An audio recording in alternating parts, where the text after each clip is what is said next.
Bonjour, je m'appelle Philippe Thébault, je suis enseignant-chercheur au LIRA à l'Observatoire de Paris et je vais vous parler d'un travail que j'ai publié récemment qui porte sur les exoplanètes dans les systèmes binaires. Alors c'est un sujet qui n'a pas trop été étudié jusqu'à présent et c'est plutôt étonnant parce qu'en fait dans notre galaxie, la moitié des étoiles sont des binaires, donc c'est un environnement assez courant, assez commun. Alors notre travail, ça a consisté essentiellement à faire pour la première fois un inventaire complet de toutes les binaires qui abritent des planètes. On en a trouvé à peu près 800. Alors dans la plupart des cas, vous avez une planète qui orbite l'une des deux étoiles de la binaire, mais on a aussi une trentaine de cas, un peu plus même, où vous avez la planète qui orbite les deux étoiles à la fois, un petit peu comme la planète Tatooine dans le film Star Wars. Alors 800, ça paraît beaucoup, mais en fait, c'est pas tant que ça. Parce que c'est 800 sur 4500 systèmes d'exoplanètes.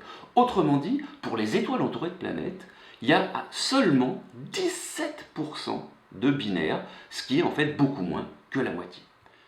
Alors on se doute depuis un certain temps que ça c'est au moins en partie dû à ce qu'on appelle un biais observationnel. Le fait que autour des étoiles binaires, il est plus difficile de détecter une exoplanète qu'autour d'étoiles seules.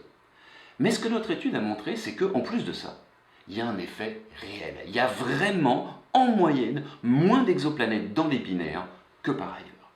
Et ça viendrait confirmer des prédictions faites par des études théoriques il y a 10 ou 15 ans qui montrent que la binarité, ça serait en fait un environnement assez néfaste pour la formation planétaire.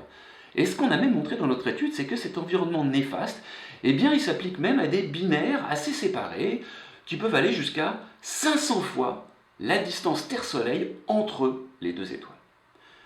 Alors ces résultats, ils ont été publiés dans une revue spécialisée, mais notre base de données sur les exoplanètes, elle est aussi accessible à tous, à la communauté, et elle est hébergée sur la base plus générale de l'encyclopédie des planètes extrasolaires, dont le lien va vous être donné en descriptif de cette vidéo.